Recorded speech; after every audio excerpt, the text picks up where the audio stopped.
नमस्कार, मैं सोमेश कुमार। हमारे साथ में हैं राजनीतिक विश्लेषक और वरिष्ठ पत्रकार प्रद्युमन जोशीला जी।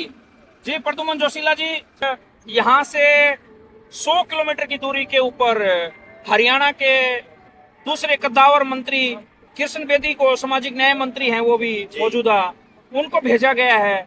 उनके यहाँ भेजने से कितना प्रभाव आप मानते हैं कि समस्तीपुर विधानसभा के जितने 2 विधानसभा क्षेत्रों में उनकी ड्यूटी लगाई है पार्टी संगठन ने, वो कितना कारगर वहां साबित होंगे? आपकी नजर में उनकी क्या रिपोर्ट है? देखो, ऐसा है, जिस प्रकार से ओम प्रकाश यादव को एक पंचायती मंत्री के तौर पर जाना जाता जी, उसी तरह से अब की सरकार में कृष्ण बेदी एक पंचायती मंत्री के तौर पर जाने जाते हैं जी। जहां कहीं भी कोई भी मामला हो जाए जी, तुरंत प्रदेश की बीजेपी हो और चाहे प्रदेश के मुख्यमंत्री, उनकी तुरंत प्रभाव से ड्यूटी लगाते हैं, क्योंकि उनके पास 2 बड़ी जिम्मेदारियां हैं। पार्टी संगठन में वो प्रदेश के महामंत्री हैं, प्रदेश की सरकार में वो मंत्री हैं। और कृष्ण बेदी का भी एक ऐसा है कि वो जिससे मिलते हैं उसी को अपना बना करके चलते हैं जी।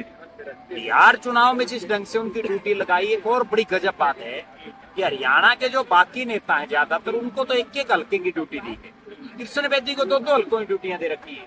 तो वो दर्शा रहा है कि कृष्ण बेदी का उपयोग भारतीय जनता पार्टी सही ढंग से कर रही है। और मुझे ये कहने में भी कोई संकोच नहीं है, और एक बहुत जरूरी बात भी है कि हरियाणा की 2024 की जो सरकार आई, वो जो जींद में डीएससी समाज की एक रैली हुई, जिसने कई सीटों पर परिणाम बदलने का काम किया, उसमें कहीं ना कहीं कृष्ण बेदी का अपना एक विशेष नाम रहा।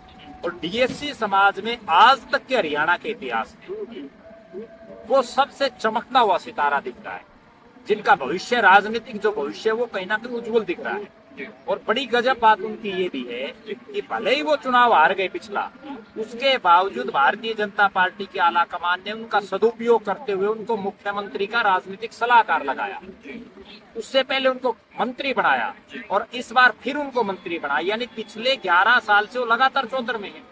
और एक ग्राउंड जीरो से उठ करके जो आदमी एक बिल्कुल साधारण कार्यकर्ता से लेकर के, और आज हरियाणा प्रदेश को इकलौते वो नेता हैं जो पार्टी संगठन में भी बड़ी जिम्मेदारी में है और सरकार में भी बड़ी जिम्मेदारी में।